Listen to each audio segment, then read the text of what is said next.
pour ça que je pose cette question. Est-ce que le chef de l'État se moque des questions de sécurité? Comme on le dit Aziz Seni et Jean-Michel Fauvergue qui évidemment va défendre Emmanuel Macron. Comme on le dit depuis tout à l'heure, c'est un rituel, Saint-Sylvestre, jour de l'an, le 14 juillet, etc. Moi, ce qui m'interpelle, c'est la façon de communiquer aussi. Bien sûr, tout ce qui a été dit sur les moyens, je suis d'accord, mais c'est la façon de communiquer. On communique sur jour de l'an, X voitures brûlées, ça crée une compétition entre les quartiers. Justement, vous avez remarqué que ça n'a pas été fait. Oui, on n'a pas les chiffres.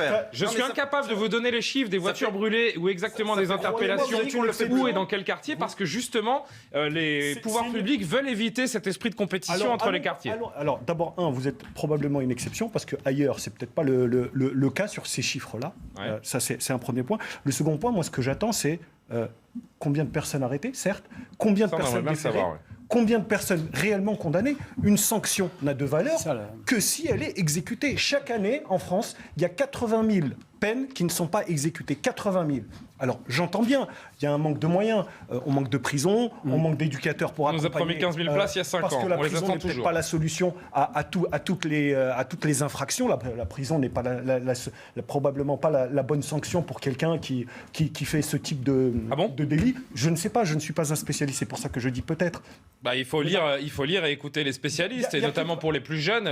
Vous écoutez, je le cite à l'envi, Maurice Berger, éminent pédopsychiatre qui connaît bien ces phénomènes et qui nous dit, dès le plus jeune âge, dès le premier larcin, le premier délit, vous sanctionnez fortement parce que vous passez l'envie. Et ne pas sanctionner, c'est quasiment de la non-assistance à personne en danger parce que vous favorisez un parcours de délinquance. Je parlais de la prison et je vais aller plus loin. Il peut y avoir sanction sans prison. On a une mais quelqu'un qui jette un mortier sur un policier. C'est fondamental. On n'a plus de place en prison. Qu'est-ce que vous lui donnez comme prison? On passe l'argent public. On n'a plus de place en prison. Il n'y a plus de place en prison. L'Europe épingle régulièrement les institutions pénitentiaires françaises. Il y a une moyenne de 120% d'occupation des prisons. Qu'est-ce qu'on fait? Donc là, il y a une vraie question aussi. On peut bien sûr regretter, évidemment, que ces délinquants, il faut les attraper, il faut les sanctionner, évidemment. Mais derrière les moyens qui sont donnés, quels moyens on donne aux juges pour travailler? Quels moyens on donne aux policiers aussi? Au fond du problème. Et bien évidemment, tout ça... Tout à fait. On revient à une question qui est très simple, c'est la question de la gestion des deniers publics. Où va notre argent? Excusez-moi, c'est la question du contribuable. Où va le pognon?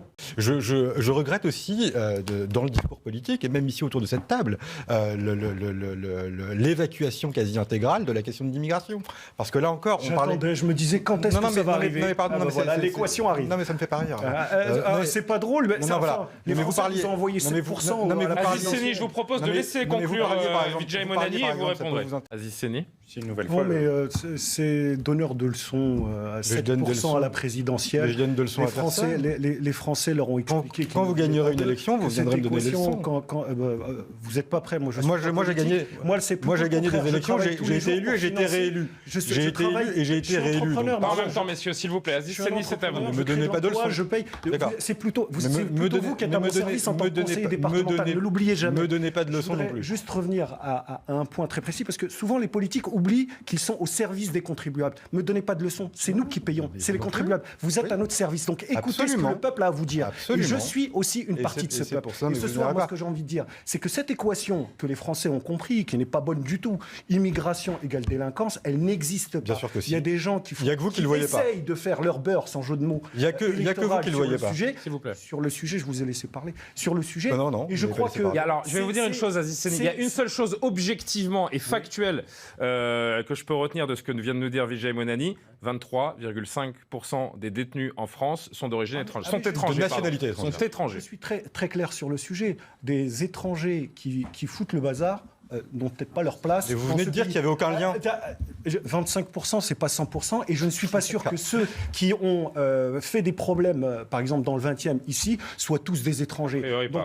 Donc ne faites pas l'amalgame aussi étrangers, originaires d'eux, etc. Vous nous avez dit qu'il n'y avait aucun lien entre immigration et insécurité. C'est objectivement faux. On connaît votre rhétorique. Ce sur quoi je veux aller très précisément, c'est que n'oubliez pas aussi qu'on a des Français qui sont à l'étranger et qui se comportent aussi de la même manière. Et pour le coup, qui ne sont pas expulsés, etc. Ils sont renvoyés à grands coups de pied dans le derrière. On a une gestion à faire de cette problématique de l'immigration des étrangers qui sont condamnés. Effectivement, ils n'ont rien à faire ici. Un étranger qui est invité dans ce pays doit avoir un comportement comme tous les citoyens et respecter la loi comme tout autre citoyen. On dit la même chose. Mais le sujet sur ce point précis de cette équation immigration égale délinquance, elle est plus que très dangereuse. Personne n'a dit ça. Parce que derrière, ça glisse, et on l'a vu pendant la campagne. Ah, moi, j'ai pas dit immigration égale délinquance. Non, c'est votre patron, non, je dis pas ça. qui l'a dit.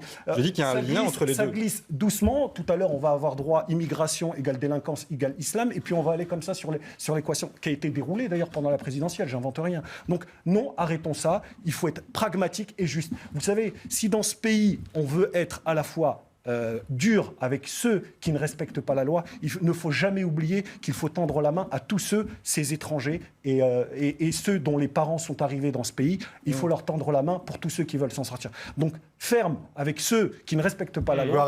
On peut arrêter d'en accueillir 350 000 par an déjà.